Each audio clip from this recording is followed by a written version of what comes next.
Welcome back to another episode of Footy with the Boys. The Nick, boy. how are you feeling today? Uh, I am stewing in my anger and living with a smile on my face. So, not too bad considering. I love it. Keep that anger brewing for just a little bit here and we'll get into it. Mike, how was your weekend here? I'm guessing pretty decent. Was a good weekend, dude. Good result from the Toffies. Almost got all 3 points, but solid draw nonetheless. Solid draw. That is if we would have said that we would have gotten a draw at the start of the week, I think we would have been pretty happy. So I'm gonna I stay agree. pretty happy here.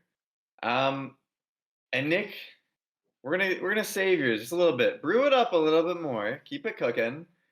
We're gonna go with my featured game of the week here. It was Fulham and Manchester United. Boy, Manchester United win is a stretch of a word to say here. They get the 3 points, but I watched this game. Manchester United does not look good. They were saved by a 90th +1 goal by Bruno Fernandes. Rifles it in, and they get the 3 points. The crowd's going crazy. I'm just thinking Eric Ten Hag keeps his job here, but man, Fulham was outplaying them. I don't think this is an at all deserved win. And a lot of people were saying, "Oh, classic Manchester United Fergie time goal," and I was just thinking to myself, they were playing good, and then they would get Fergie time goals. This is them playing dog shit, being bailed out. Like it's not at all that case, and I think all it does is just continue the problem of Eric Ten Hag staying at Manchester United because he's squeaking out these results off of random goals from his CDMs and his players like Bruno Fernandes getting goal in the 90th plus minute. Mike, I'll go to you first here. They get the win. They're decent in the table in terms of points, but how worried are you about Manchester United in terms of how they're playing? Kinda feel the same. Um, yeah, they got a win, but the only wins they're getting this season are these late ones, like at the depth, stoppage time goals from a center mid. They didn't play convincing. Ten Hag after the game looked relieved more than anything, like there was a weight lifted, and I think he knows he just got away with one here. No Rashford in the lineup. Probably good. I don't know if he picked up an injury or he was just dropped. I think he was just dropped. Um, I know there was some issue with him celebrating after their defeat from Man City on the past weekend. So, yeah, dude, I think this is just another kind of lackluster performance. Fulham gives away the ball at the end, and then Manchester United scores on the chance that they get. And Fulham did that last week as well. So they're prone to mistakes in the back, and Man U capitalized at the last second. Yeah. And Nick, this could lead to a spell of easier matchups for Manchester United, which I think just continues the problem of Eric Ten Hag being in charge for even longer. They play Luton next. They have Everton. They have then Newcastle a challenge, but then they'll play Chelsea and Bournemouth. They're not playing any crazy big teams here that could really just absolutely embarrass them to knock Eric Ten Hag out. Do you think winning this game and keeping Eric Ten Hag might end up being more of a detrimental thing for the rest of their season, or do you think maybe this is where they can find some form and turn it around against some easier opposition? Uh, no. I mean, they're not fighting for him. They're playing easy teams. They're playing shit. Like they're not. I haven't watched any of their games. I'm like, oh, they found something. Like this is the combination that works now. Like here we go. But I mean, to play devil's advocate a little bit, they're fucking sixth in the table. I mean, everyone's talking all year about how shit they fucking are, me included, us included. But they're beating the teams they're supposed to, and I mean, as long as you do that, you're probably guaranteed a top 10 finish in the Prem. If they find form at some point, I could see them, competing for a top six spot. So they're six right now. Why not? teams like Villa, They teams like Brighton, like up and down all the time. So I mean, they're not fucking losing to Nottingham like fucking Villa did. We'll talk about them later, but I mean, they're beating the teams they're supposed to beat. They're not in good form. They do have some injury problems. So you, I mean, you're happy with the 3 points always. You're not happy with the performance at all. But let me tell you, I'm happy with Arsenal's performance and upset with the 0 points. I'd much rather be in Manchester United's position this week. So, um, yeah, I don't know. I don't have much faith in Ten Hag. Obviously, we've talked about him. I think he's a fucking fraud. Um, and I hope he stays at Man U for a very long time because I don't think it's going to change. But also, they won, so you can take solace in that. Big decision to drop Rashford. I don't know if that was an injury or anything, but yeah, I mean, 3 points is 3 points. You'll take it in the prem. 3 points is 3 points. I think this extends Eric Ten Hag's stay a bit. Uh, Not sure if that's too positive for them, judging off of every single game they've played and how they're playing. But like you said, they are getting results. They're squeaking them out against terrible teams, but they're still getting those results where they're in a spot where if they do hit some form, they have some striking distance there in eighth right now. Mike, do you think they find that form here, or are we seeing just scraping out results for the rest of the season and then regroup in the summer? Scraping out results. I don't think they're going to beat any good teams. Yeah, still look at that back line. No changes, except for Basaka coming in for Lindelof. That's a terrible, terrible back line. Midfield sucks. Wingers are young. There's no bright spots in this team whatsoever. I can't find one. So the team is shit. So then, do we give Ten Hag a little bit of credit? I mean, No, he he built did the spend team. a lot of money on These are the this team. players he fucking Yeah, wants. Yeah, I don't but think I you can mean, say, oh, he was given this team and he's making them perform better. He's built a team that we're now all saying, okay, yeah, it's shit after being given all the money in the world to spend on players that just aren't working out. And it's all his purchases. I Right. think you can't say, oh, he's doing all this with less. It's you have all the money and resources in the world and you're misusing it and then having to be bailed out late by people. where are they? Where are they in their Champions League group again? They're second, right? Are they? I think so. They only lost to Bayern. I don't think they lost to other teams. They're No, Oh, they they're lost to behind Galatasaray. Galatasaray in oh, Turkey, that's right? right. They did lose. Or no, that was at Old Trafford. I mean, their only win is against Copenhagen, which They Onana saving a penalty saved them there. they play again this Yep. week, right? Copenhagen. Yep, yep. Yep. Yeah. Look, listen. I mean, I'm again. I think he's a fraud. This Man U team. I would hate to be their fan. It's a painful 2 hours every weekend just watching them try to play.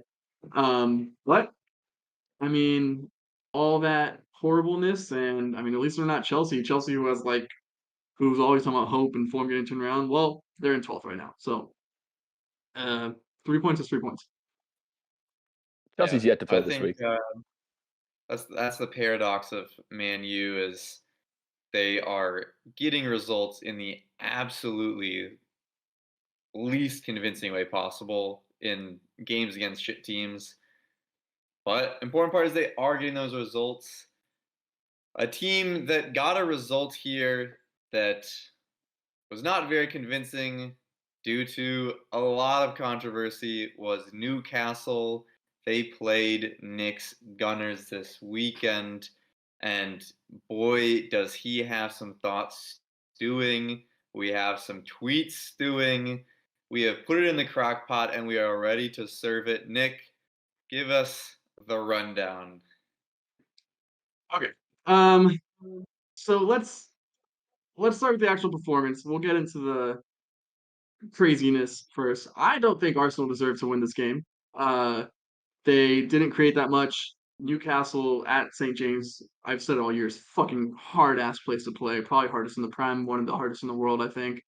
And both teams were like going at it physically, and both teams really created nothing. Um, when Kai Havertz is your best forward, like attacking threat, it's probably means that you didn't have the most creative game. I'm fucking sick of seeing Eddie Nketiah starting big games. He can find his level against the Sheffield and score a hat trick or whatever, but he offers fucking nothing to this team against any important opposition ever. And I know he scored some important goals this year. I'm not trying to discredit him, but and I mean Jesus is injured. We had Jesus, Odegaard, Party, Timber, Smith Rowe, all these players out, but Isak and Botman were out for Newcastle too, so can't use the injury excuse.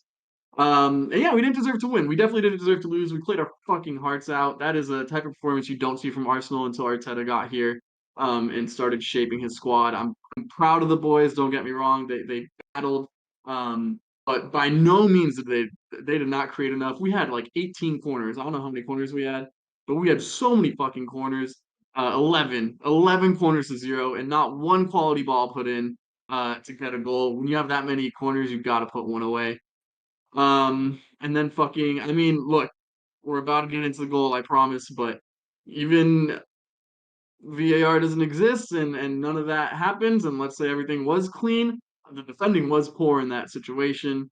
So like Raya misjudged the cross and no one closed out on Willock. So again, we did not deserve to lose. I'm not trying to say that at all, but it was just like aside from how fucking hard we fought, we did not show the quality we have, which is down to our big time players like Saka and Martinelli, who couldn't show it. The best player on the pitch was probably Declan Rice again, who's a fucking bargain, but he's not scoring goals for you. So, um, yeah, I think a 0-0 was exactly what that game deserved and what should have happened. Clearly, That did not happen though. it was not 0-0. And this is where we get into it. Because what the actual fuck is going on with VAR and the fucking like Premier League Ref Association, whatever the fuck it's called? We'll start with the goal. Excuse his French. We'll start with the goal.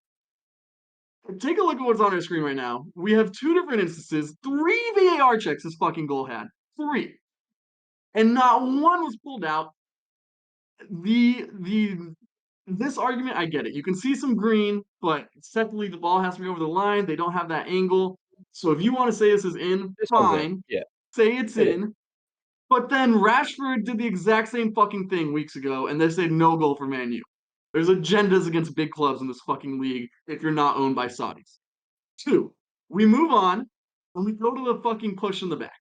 Now, I don't know how you can watch this video, see fucking Joelinton's extended arms, see his extended arms pushing the back of his head.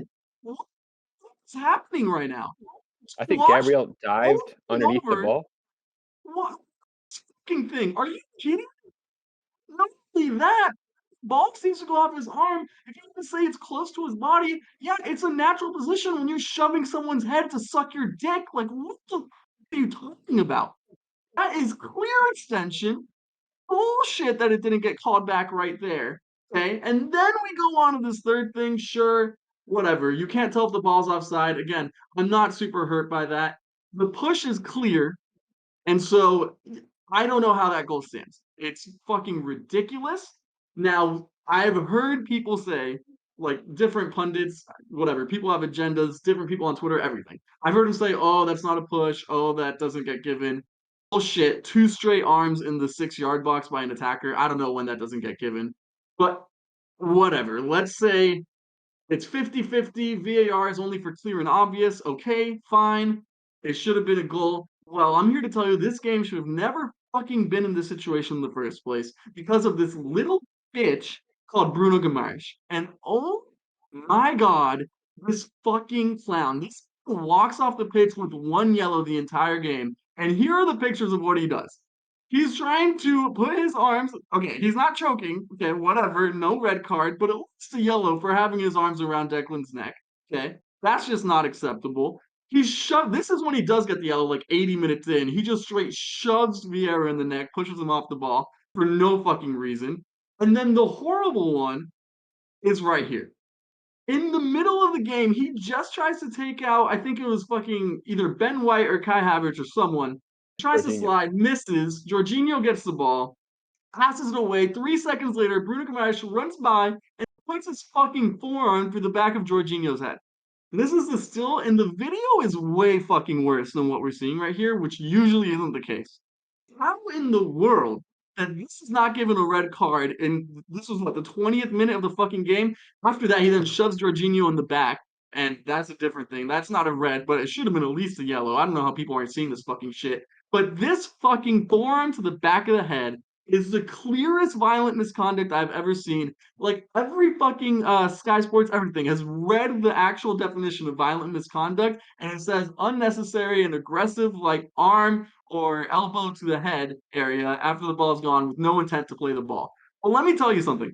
The ball is nowhere near his fucking head, and you don't play the ball with your fucking forearm anyways. So this guy to run by, hit him in the head, and then VAR in the VAR booth, you see what they released? They're like, it's not nice, but it's not a red. What are you talking about? Nice? Back of his head. He was a fucking crackhead the whole game. They're talking about it's not nuts. Even if you don't give the red, he had about 5 yellows that game that he should have been sent off for. He should have never been in a situation where like Newcastle's even threatening on anything other than a counter. I mean, to be honest, they weren't, but like the goal should have never happened.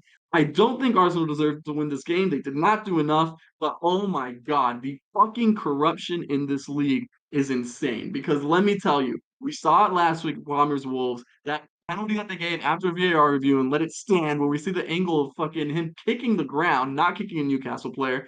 This week they get another VAR decision to go their way, and Man City gets VAR decisions all the fucking time too. Why? Those two teams are owned by the Saudis. This is ridiculous. You see what's going on now with the Ruben Neves deal? Like he went for 40 million, and now they're gonna get him on a free loan in the January. Like people be fucking real. Like I need people to open their eyes because this is serious business, and it's happening against Arsenal, but it's happening against other clubs too. And you can say whatever the fuck you want about Mikel Arteta in his interview after, but I'm glad he had the balls to say it. He'll get suspended, he'll get fined up his ass, but I don't care because VAR needs to do better than just sending out a new apology every fucking weekend. He said the stakes are too high, and I agree. It is too fucking difficult to win in the Prem. And VAR making these decisions for them or not making decisions, whatever benefits the teams that they're clearly backing, fucking bullshit. Yeah, what he said. I mean, Well I put like all that. there. am I I saying, agree. and like, do you guys see this corruption too? I feel like it's happening. I know my team lost this weekend, and what say whatever you want about the goal. You can argue all three. I think the foul is clear, but I mean the red card is so fucking obvious to me, and it's happening week in and week out. I agree with you, I dude. would say the opposite. I'd say the red card. The video, I think this still, like you said, doesn't do it justice. I think the video, it shows he's So bad. very obviously doing Oh something my God. extremely shitty and going for the head. Like if he was just putting the elbow in the back or the arm or just laying something in, whatever. But he's putting an elbow into the back of the neck and forehead into the arm, the head there. That should be a pretty easy one, I think. If they don't, though, I mean, hands extended, he's fully away from the defender. It's not like a What casual is shove this? like that. There is shoving in every single corner and every single free kick. None as blatant as two arms completely fully out on the body, pushing the person. This is like one of the most blatant things you could possibly do as a pushing foul, and I'm not quite sure how they don't see that. Like I don't really get any type of justification for that with two arms completely extended. That's like the easiest thing you could possibly ever see, I think. People But people been saying I'm not sure about oh if he the was momentum was going that way or whatever. His arms are still fucking extended. That does not change the fact that he's pushing him in the back. Like what are you talking about? yeah, it Yeah, makes no sense. I think it makes it even worse that the rat Anthony Gordon scored it. So really just putting salt in the wounds. And I think Arteta has all the right in the world to go absolutely the fuck off on this because like Nick was saying, there are multiple calls missed. It seems like it's just become a huge trend that VAR is constantly missing calls. I think the out of bounds call there, same thing happened in the Isn't that World the whole Cup where it point of the shows over VAR? the line. I think that's if you probably look at it from the top, whatever, I don't think that's the biggest deal, but VAR has missed so many calls this season, and I don't know what's happening where in the past it hasn't been this bad, but right now it's at an all-time worst.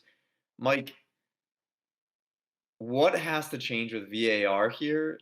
Is it a full just reset? Get refs down, send them down to the championship like they did with I think it was Anthony Taylor. For a week though, he's yeah, back for next just sent him week. to the This is championship. fucking Yep. stupid.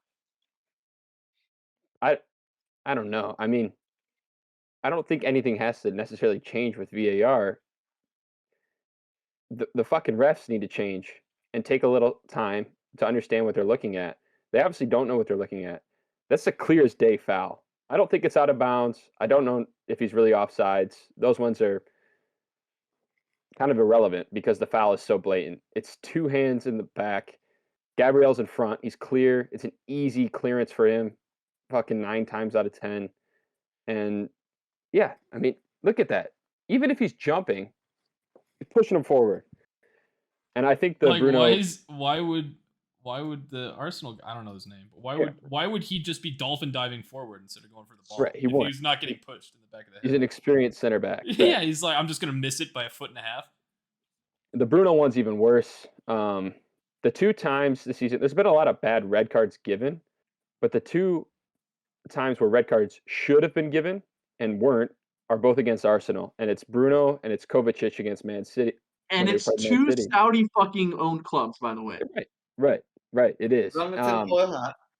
But the Kovacic automatic red card. You can't see it any other way. Bruno, automatic red card. You can't see it any other way. And even if you get it wrong and you give him a yellow, he has multiple yellows throughout the game and he's off the field, and it makes a huge difference. This was VAR reviewed. This one, Yeah, they checked it. and they were like, "Nah, no And foul." you're And right. they The said video they was said, worse. they said it's not nice, but it's not a red. That's what he fucking said.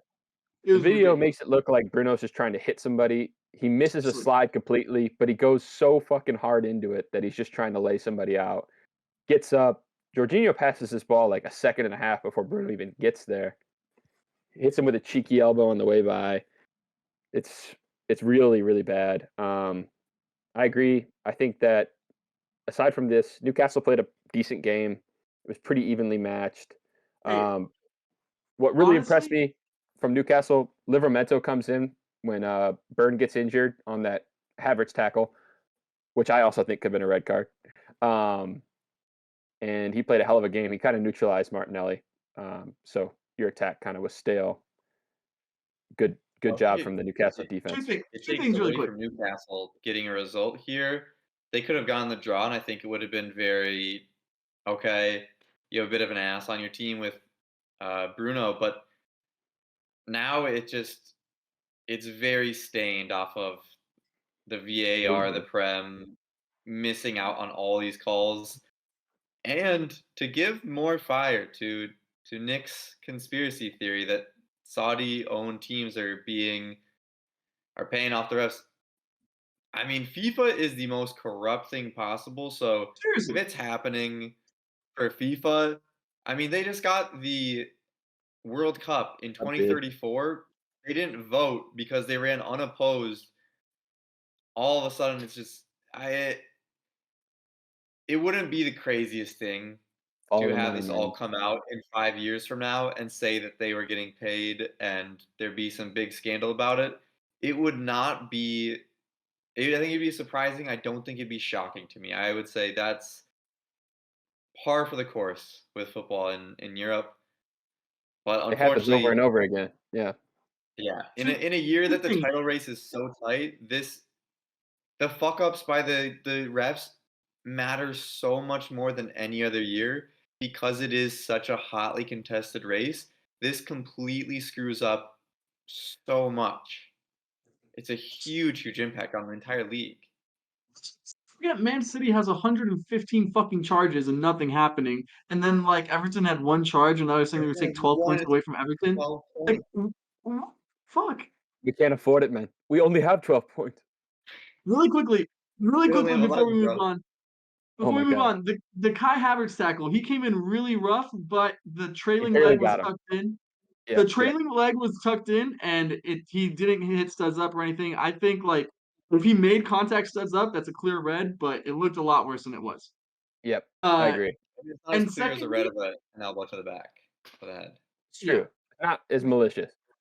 Secondly, I mean, I am not here to say Newcastle's bad. They fucking played hard, but I mean, you hear that Newcastle like that is how Newcastle plays at home, and you got to be fucking ready for that game every time, and we were. So the draw was completely fair. We did not deserve to win. Newcastle played very well. We played very strongly. I don't know about well, but so I don't want to take anything away from Newcastle. They're a top side. I don't think like regardless if this stayed 0-0 or 1-0, like what it is right now, I still think the exact same of Newcastle, which is they're the team I have the most faith in to maybe break into that top four if another team slips.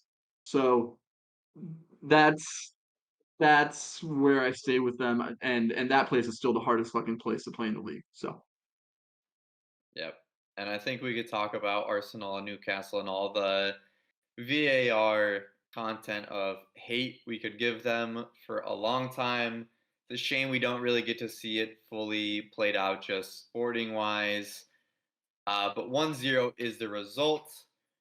And Mike, tomorrow is your featured game of the week. Tottenham, Chelsea. Man, I don't want Man City to be on top of the league. I know Mike or Nick might disagree because it being Spurs on top. Who are you rooting for tomorrow for this game? I know we already previewed it on our last episode. Nick, you want to take that? Pick I'm between your hoping two for I'm your two favorites. I'm hoping for a draw. I don't want to see either of these fucking bullshit ass clubs win. I don't think Um, Chelsea's a rival of yours anymore, Nick. They are. yeah, they're not really. They were I don't give a I'm rivals. hoping fuck. for a good game. I'm hoping for a game that's not wildly influenced by the referees. I Good hope fucking for luck. Chelsea and Tottenham's sake, there's no major incidents that warrant referee interference, because if there are, they will certainly get it wrong. So, yeah, let's just take the referees out of the game, please. We are dealing with some high school refereeing in the most competitive, most money fueled league in the world. But no amount of refereeing could have changed this result. Manchester City 6. Bournemouth 1. Bournemouth 1. They got one on the score sheet there. Luis City. Sinisterra, the Colombian former Yeah. Leeds man, gets a goal. I saw that he posted it on his story that he had scored. Take them when they little come. man. Serginho-esque type post. Big thing to talk about here, Jeremy Doku. A goal and 4 assists. 5 goal contributions in a single game. The rich get richer. Nick, how goddamn annoying is it to see a team with KDB, Rodri, Phil Foden at his peak, now has Jeremy Doku. It just seems like they just constantly get these top players to play at the top level. Rough. 6-1. Your old cherries. Good thing you switched allegiances at the end of I'm last done. week. Yeah, I'm done. I said I'm done. I dropped them. Yeah, no, I mean, I whatever. Man City's the top team. They're gonna have top players. I did see a tweet somewhere that was like Doku was single-handedly making Guardiola less racist. I'm like, nice. Making him believe in black guys. So good job. Um, yeah, not much to say. Man City is very good. Bournemouth is not. So, shout out to Doku, 4 assists. I wonder when's the last time that's happened. That's pretty cool. Yeah, we'll have to get a stats guy on that one. I Mike, saw something. It's been done maybe 10 times or something in the league. I would De look it Bruyne up, is but I'm lazy. not one of them. So the last one might have been Ozil when he was at Arsenal. Maybe. So that'd be cool. a while. But yeah, that's a crazy feat. They gave him that third goal for a while, but then I think they changed it over to Akanji, gave it to him as an assist instead. Small deflection. but this is just absolute dominance. Winning 6-1, and neither Alvarez or Holland are on the score sheet, who are generally the main guys when it comes to doing that. So goals are coming from everywhere. Kind of reminds me of City like 2 years ago when they didn't play with a striker. Dominant. Bournemouth look shit. Yep. And this is scary. This is all happening without Kevin De Bruyne even available to them. Oh, they're top of the table right now. Obviously, Tottenham has that game in hand, but the results this weekend give them that lead on the rest of everybody challenging. I just want somebody not Manchester City to win, and they just are in some fine form. And one of those results that I'm talking about where people dropped points is Liverpool, who drew to Luton. Fuck them. They were chanting, "You're going down with the blue shite" at the start of the game in reference to Everton. You got bailed out by a 90th +5 goal versus Luton in a title challenge. You respectable team that, we don't need to get too crazy, but you idiot. You idiots. Yeah, 80th minute goal by Luton Town. Thought they had the winner there, and then 90th +5, Luis Diaz. If anyone was gonna score an equalizer, you'd want it to be him. Had a rough go of it recently in terms of all the things going on with his family.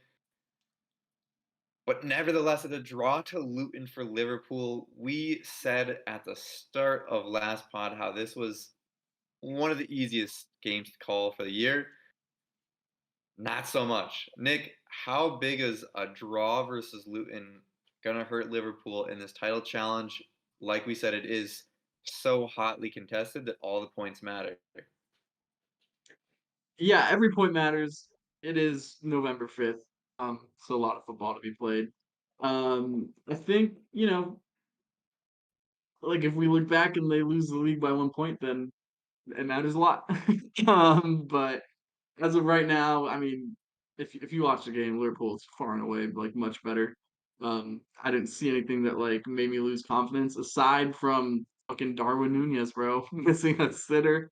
Lunacy. Um, he's a good guy to figure out. He really is. He had an Um, absolute banger in the movie. I know, bro. That was sick. So I don't know, like maybe it shows in the big moments you can't rely on him. Like when asses get tight, but also Sabalazoy, who we've been blowing, rightfully so. He's had a very good year, but bad game by him too. I feel like he's more of like a creator for himself than for others. So when they ask him to create for others, it doesn't work as well. But yeah, it doesn't change my mind too much. But honestly, headline of the game. Shout out to Luton. Way to make my weekend a little bit better. And shout out to Luis Diaz because he's going through a lot, and to get that header to at least rescue a point for Liverpool, that's fucking awesome. Hoping for everything to be good with his dad too. Yeah. Mike, Luton. Luton on one side is drawing versus Liverpool. Bournemouth just lost 6-1. Is Luton, do they have a chance of beating out Bournemouth, or do you still think Bournemouth hold that edge? Yeah, I think they do have a chance, and I think maybe something we learned this weekend is those bottom three teams aren't necessarily as bad as we thought. Two of the three getting a result could be just a fluke, a glitch in the matrix per se. But I don't know. That's a pretty big result against Liverpool, and we'll talk about it. Sheffield beating Wolves. Liverpool shot themselves in the foot with missing a few clear chances, but Luton took that counter really, really well. Had Liverpool scrambling, and I'm not familiar with the guy, Tahith Chong or something his name is on Luton, but he Former burned the Manchester entire United back account. line. Yeah, he was Is a that Man right? U kid. Yeah. Oh, wow. Yeah. Okay. Yeah. Sick for him. It was a nice Yep. goal. 1-1. Liverpool drops points, just like their rivals, Arsenal. big, big weekend in terms of kind of unexpected results, though, as we get out of the Big Six here and into the rest of the league. We had Nottingham Forest, who sadly had dropped Matt Turner out of their net for this week, versus Aston Villa. Aston Villa were very close to top four. They actually could have been in top four if they won this game, with Arsenal dropping that game. But they do not. They lose 2-0. 2-0 to Nottingham Forest. Mike, how do we look at Aston Villa here? They have had a lot of convincing results, but they constantly have games like this where they just drop points against teams that you would think they would be able to outplay. Yeah. I thought going into this game, Aston Villa would take care of Nottingham pretty handedly, and that was not the case. Don't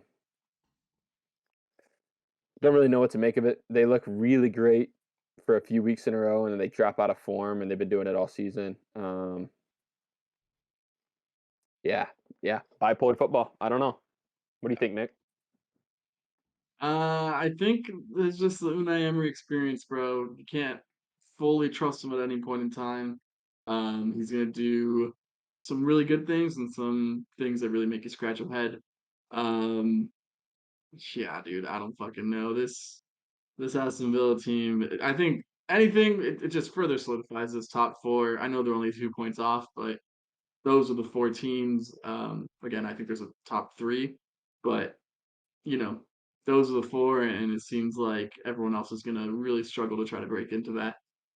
Which is fine because we should still have a good race for the title and hopefully other spots around the table too. So, yeah, they're just hard to trust the second you think that they're turning the corner and being more solid. I thought last week that they were like in my head last week they were a cut above Newcastle. Now I put them back down below. So, um, yeah, I don't know. This Villa team is kind of annoying. Good players though. Is there not like a is there a championship game, or is it like whoever just wins the points wins? Most points. Oh, that's kind of Yep. fucking lame. Well, That's how it is, Palmer. that's what it is.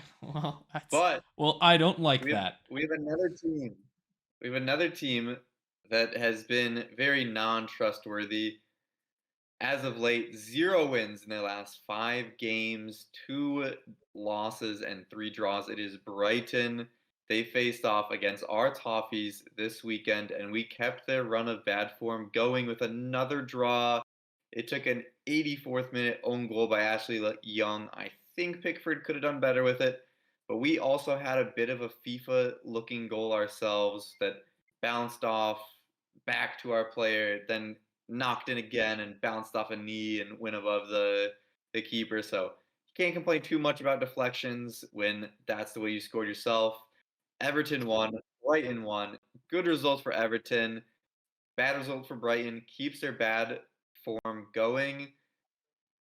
Nick, were we too hot out the gate with trusting Brighton to be a contender? Yes, they're still in 7th, but 0 wins in their last 5.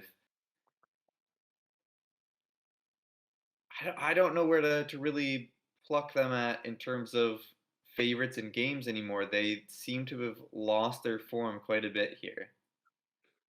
It starts with the midfield, bro. I've said it a couple times. I just don't like that midfield. I mean, they have solid players, but no one who's an actual game changer. I really worry for them. I will say, I think Matoma might be the best fucking left winger in the league. I don't know where you guys stand on that, but holy shit, is that guy just so smooth? If he gets like a little bit of final ball going, like more like he produces worldies, but like gets a more consistent final ball, um, he can play for any team in the world. Like that dude is so fucking good. But yeah, look at that. Gilmore, Milner, and Lalana.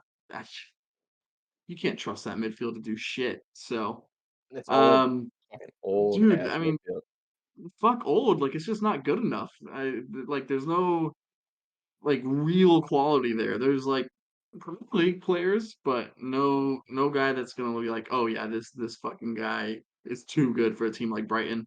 And that's what we've thought about them for a couple years now. Like, oh my god, they players they have. So Yeah, I mean, they still play attractive football. They took the game to Everton for the most part. Shout out to the Toffies for the result.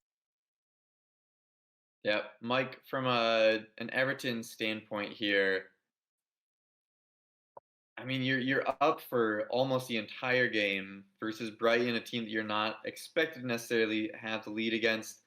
It's an own goal that drops the lead for Everton. Is there a bit of disappointment in this? Yeah, there definitely is. It's a little bit crushing at the end of the game. It's Good not take. disappointing because it's a draw against Brighton, because on paper that sounds really good, and it is a good result. It's disappointing because we're up for so long, such a Hmm.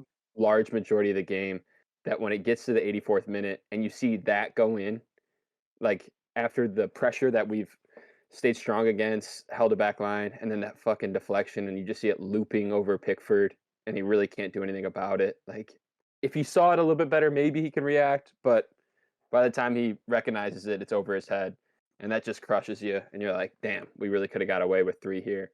But I'm pretty happy with the performance. We defended really, really well. We made it hard for them because they pass so well and they're so dynamic on the wings. Matoma was obviously great. He's been great all season, but Simona Dingra on the other side was very threatening as well. He's so fucking fast, and he's a smart player.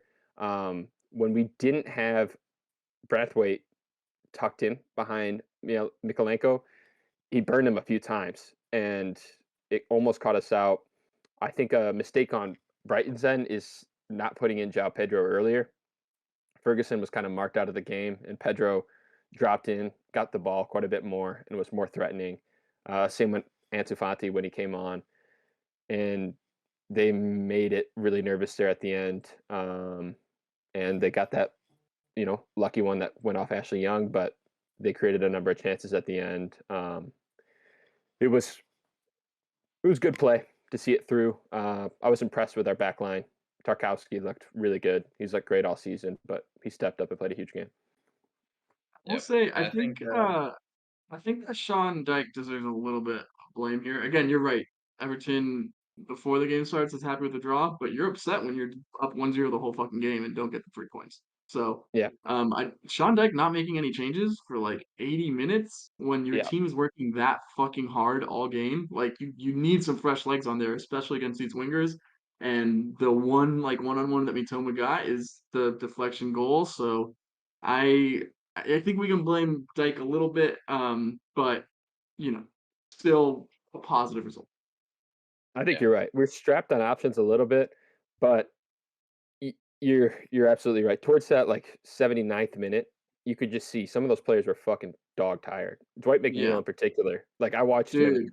like hunched over, breathing hard, ready to take a corner kick. And I'm like, is this dude even going to get the ball in the box? That's how gassed he looked. And yeah, Ashley Young played a great game, but 38 years old against Matoma is a lot to ask for 90 minutes. Get Exactly. Patterson in there a little bit earlier. Don't put him in the 80 minute. Put him in there at like 75. Let's get some fresh legs. Yeah, I think you're right on that. Yeah, I think though I understand like just wanting to not mess with the formula that had been working so hard, but I think Ashley Young, as old as he is, might need some fresh legs a little sooner. But obviously Monday morning quarterbacks can usually call it pretty well. And sorry for the weird little pause here. We had some technical difficulties. Shout out Xfinity for our producer Yeah, fuck those being shot guys. out of a cannon away from us. Dude, they like Uh, but fucking doxed me. It was crazy. you know what? VAR We at it did again. start talking about Saudi Saudi. Arabia controlling the Premier League. Yeah, All bro, of a it's the sudden we get doxxed. Saudis. Did we uncover something? Who knows? But you know what we did uncover was the frauds that West Ham might be.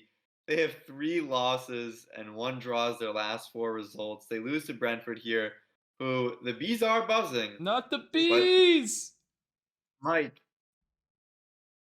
we out on West Ham now. They had their honeymoon phase at the start. I'm still on him. I'm still on him to finish comfortable.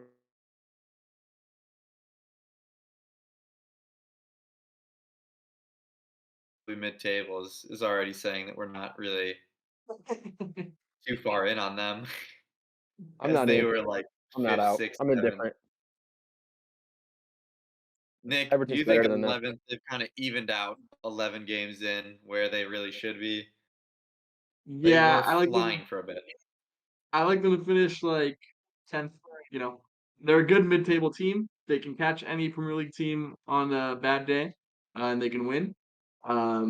But the idea that maybe they get that 5th place spot, I think, is starting to look farther and farther away. Fade away. Yeah. I think it is looking extremely far away at this point because other teams have been having some form and they have absolutely not. One team that has been having a little bit of form, and by a little bit, I really do mean a little bit because they had 2 losses before this, but they finally get a win, and that does take them above West Ham. It is Crystal Palace, who beat Burnley. Yeah, it's Burnley, but a win there puts them into 10th place. A team that hasn't necessarily looked that impressive this year, but now find themselves in the top half of the table. Mike, is it time we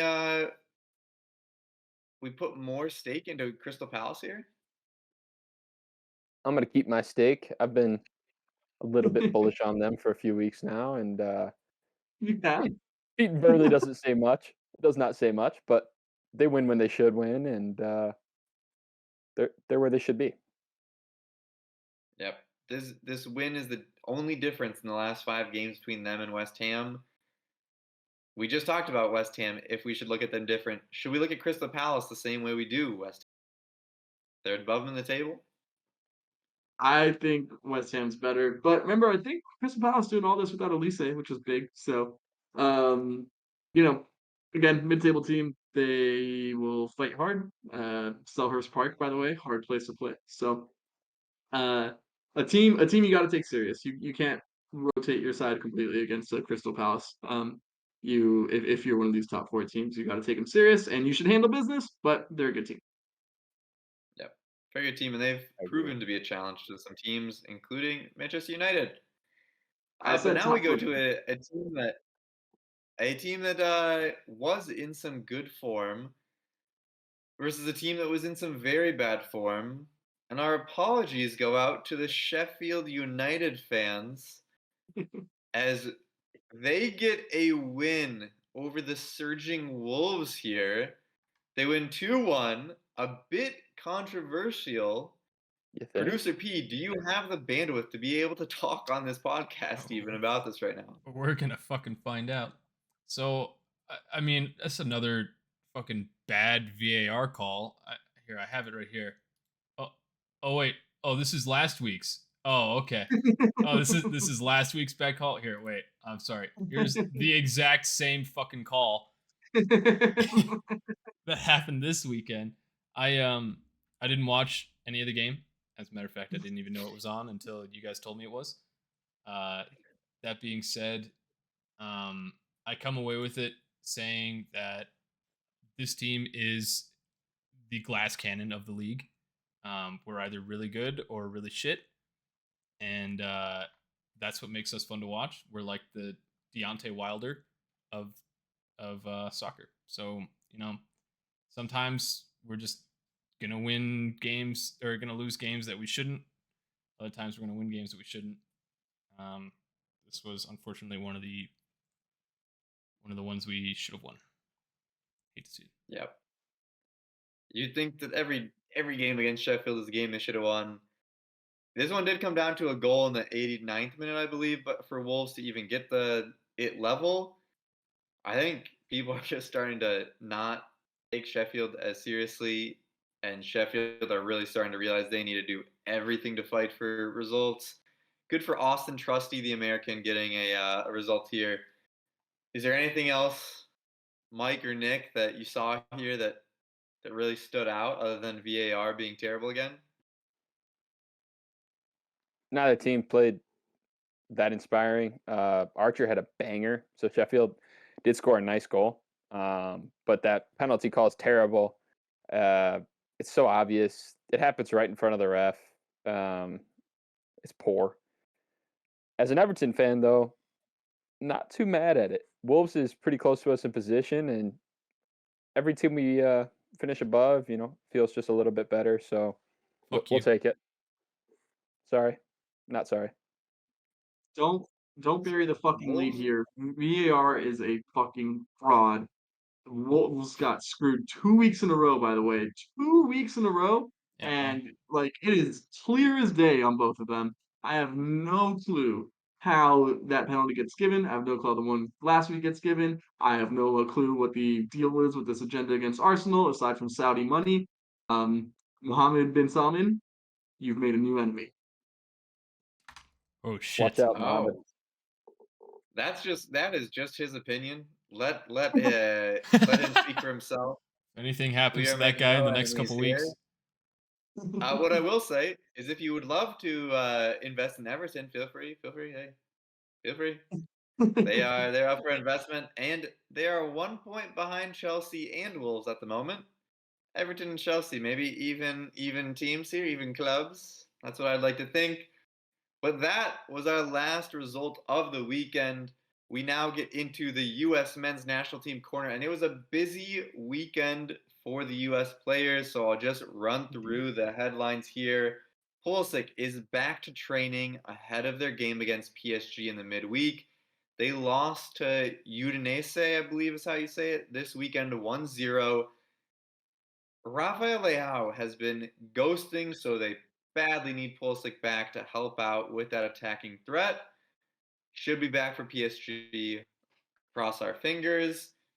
Gio Reyna was an unused sub versus Bayern, as Bayern absolutely demolished Borussia Dortmund in der Klassiker. Andrews at Signal Iduna Park, not great. Harry Kane with a hat trick there. Shout out to him. Pepe got a goal and an assist as a sub. And Tillman got a goal in PSV's win over Heracles at the weekend. This is now their, I believe, fourth or fifth straight game on the road of winning by 4 goals or more. They are absolutely murdering the Eredivisie there. 5 points or 7 points clear now of Feyenoord in the league. And obviously Ajax is not much of a competitor this year. The Aronson brothers, cool story alert. Aronson brothers, Paxton and Brendan, both on the field at the same time as Frankfurt and Union Berlin played against each other. Frankfurt coming out with the win there. And some of our smaller strikers down the depth chart trying to work their way back up. Haji Wright gets a brace for Coventry in the championship, and P Folk continues his good form after a brace in the DFB Pokal by getting another goal this weekend. Whew. A lot of things happened this weekend for the US. But now, we will be pouring them out. One of our favorite segments that has been around for a whole 1 week. This is our second week of doing it. And boy, it feels doubly as special this time. Mike, we are going to start with you. Who are you pouring one out for, either negatively or positively, this week? Pouring out one for the main man, Ashley Young, journeyman, legend, old timer. Played a good match for us this weekend, and just a little bit of dumb luck at the end, having that Matoma cross go off the leg into the back of the goal. Feels bad, so I pour one out for Mr. Ashley Young. Pour one out for him just because I still remember that clip of the bird shitting straight into his mouth. But Nick, going to your pour one out for. Who are we pouring one out for? It's the boss this week. Mikel Arteta, pour one out for you, my man. You said what everyone else is too much of a fish to say. I fully expect your pocketbook to hurt. And honestly, I'd be surprised if you're not suspended for next week's game. But you had the cojones to say it. So pour one out to you, Mikel. Way to rip VAR a new one. They fucking need it. It can be Should have hard said to something. suspend them when they can see how obvious their errors are. At least I'd hope they see how obvious the errors are. But pour one out for Mikel Arteta. I will be pouring one out for Manchester United. They Pouring out. They are not They going won, to dude. have a They won massive this week. turnaround here. Huh? They won this week, dude. Bro, I'm pouring out, and this is the reason. They are going to be stuck with Eric Ten Hag for the rest of the goddamn season because Scott McTominay, Bruno Fernandes, and the rest of that midfield are the only ones scoring goals, and they just always score just enough for the Manchester United to squeak by. Eric Ten Hag is going to be with you for the rest of the season, creating negative storylines, terrible play, and squeaking out results with goals by CDMs. Pouring out for all the fans that have to watch the way he plays. Poor Eric Ten Hag ball is going to continue on. Sorry for all the Red Devils out there. And finally, Palmer, who are we pouring one out for? I know this is a soccer legend. Yes, mine is a guy who had a really rough week on the field. Kind of got robbed. I will be honest. My pour one out is for Francis Ngannou, who fought Tyson Fury last week, and He's so yeah. dude, he's just a fucking specimen. Look at this guy. Look at But that guy. he got fucking robbed. He won that fight. Everyone knows he did. For those of you who don't know what we're talking about, go look it up. But yeah, pour one out for that guy. Pour one out. He got robbed. He got robbed, bro. Hey, definitely robbed. There was a lot of robbery this weekend as maybe a theme, both in boxing and in VAR refereeing. But that will do it for us for another episode of Footy with the Boys. Until next week, we will leave you with these thoughts. Mike, we start with you. What are you leaving the viewers with? Up the Toffies. Manchester United's in the mud. Arsenal's in the mud. Everyone else is in the mud. It's Toffies. We might get it done this year, Flags. What do you think? We might get it done. Champions League.